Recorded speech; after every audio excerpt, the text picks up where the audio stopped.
বিসমিল্লাহির রহমানির রহিম। প্রিয় ছাত্রছাত্রীরা, আজকে আমরা শুরু করতে যাচ্ছি এসএসসি ও নবম দশম শ্রেণীর শিক্ষার্থীদের জন্য বল অধ্যায়ের নিউটনের প্রথম সূত্র কিভাবে সিমুলেশন পদ্ধতিতে সহজ পদ্ধতিতে এটা করা যায় সে সম্পর্কে আজকে আমরা আলোচনা করব। দেখো, এতদিন হয়তো তোমরা নিউটনের প্রথম সূত্রটাও ভিজুয়ালি বা তোমরা সিমুলেশন পদ্ধতিতে দেখোনি আসলে এটা কিভাবে কাজ করে।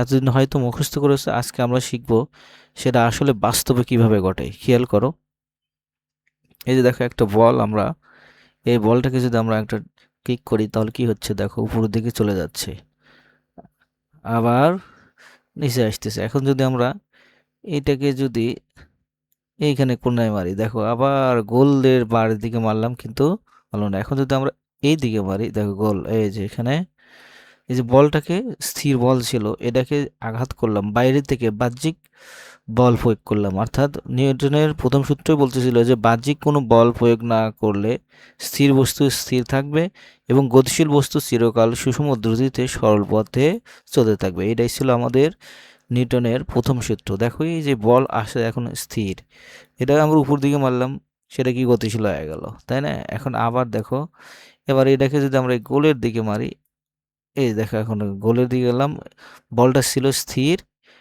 যেই আমরা বাইরে থেকে এটাকে কিক মারলাম, দেখো এই যে আমরা এই দিকে কিক মারলাম, বাস এই যে চলে আসলো। দেখো এই যে, তাহলে এইটাই হলো স্থির বস্তু। আমরা বলটাকে এই যে দিকে মারলাম, আমরা এটাকে যদি আমরা এই যে এখানে আঘাত করলাম, এই যে দেখো বলটাকে যেই আমরা এটাকে কিক করা হলো, সাথে সাথে সেটা কি গোল বারে আমরা যদি লাগাই, এই যে দেখো গোল বারে এখানে যে গোলে ভিতরে ঢুকে গেলো। তার মানে বলটাকে যদি বাইরে থেকে আমরা বল প্রয়োগ করি তাহলে সেটা সুন্দর করে গোল বাড়িয়ে দিকে যাচ্ছে।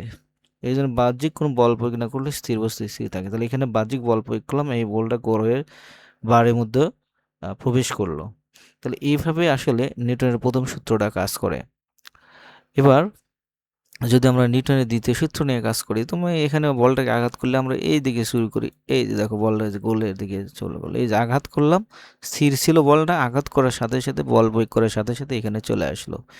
এটাই হলো বাহ্যিক বলের, কিভাবে বাইরে থেকে বল প্রয়োগ করলে একটা বস্তুর তার বেগের পরিবর্তন হয়।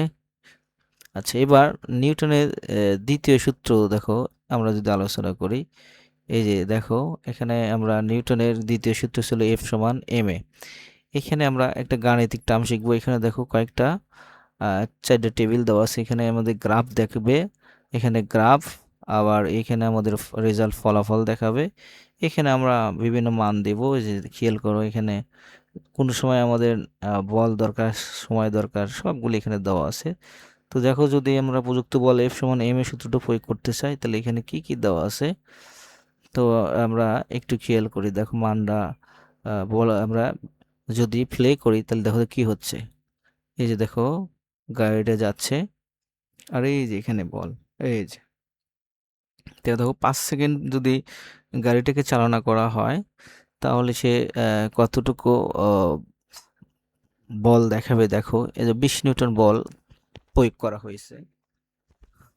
তাহলে দেখো আবার যদি আমরা প্লে করি, দেখো গাড়িটা কত দেখা যাচ্ছে, যে দেখো গাড়িটা আস্তে আস্তে, এই যে বেগও বাড়তেছে, বেগ কত, এই যে বেগ কমে 0 হয়ে গেল এবং সময় 5 সেকেন্ড হলো, এবং আমাদের গাড়ির কত নিউটন বল প্রয়োগ করলো, 20 নিউটন প্রয়োগ করলো।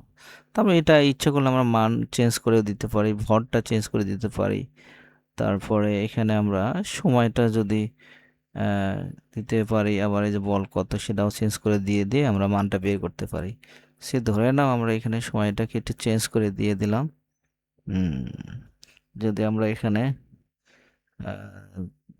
10 সেকেন্ড দিই তাহলে কি হয়, দেখো একটু খেয়াল করো। 10 সেকেন্ড যদি দেই তাহলে 10 সেকেন্ড দেওয়ার পর এই যে দেখো 5 সেকেন্ডে 20 নিউটন বল প্রয়োগ করলাম আমরা। তো সেটাই হচ্ছে আমাদের নিউটনের প্রথম সূত্র গাণিতিক ব্যাখ্যা। এতদিন হয়তো তোমরা মুখস্থ করেছো, কিন্তু কিভাবে আসলে সিমুলেশন পদ্ধতিতে কাজ করে সেটা আমরা শিখলাম।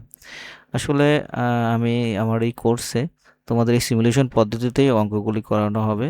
আস্তে আস্তে আমরা তারপরে রসায়নের এটা করব, আস্তে আস্তে তারপরে জীববিজ্ঞান এটাও করানো হবে আমাদের এই কোর্সে। তোমরা যদি কিছু শিখে থাকো আমার এই চ্যানেল থেকে, ম্যাথ মাস্টার বিডি থেকে, অবশ্যই আমার সাথে থাকবে। আচ্ছা, আজ পর্যন্ত এখানেই। পরবর্তীতে টিউটোরিয়ালে আমরা অন্য কোনো টপিকস নিয়ে আলোচনা করব। ধন্যবাদ সবাইকে।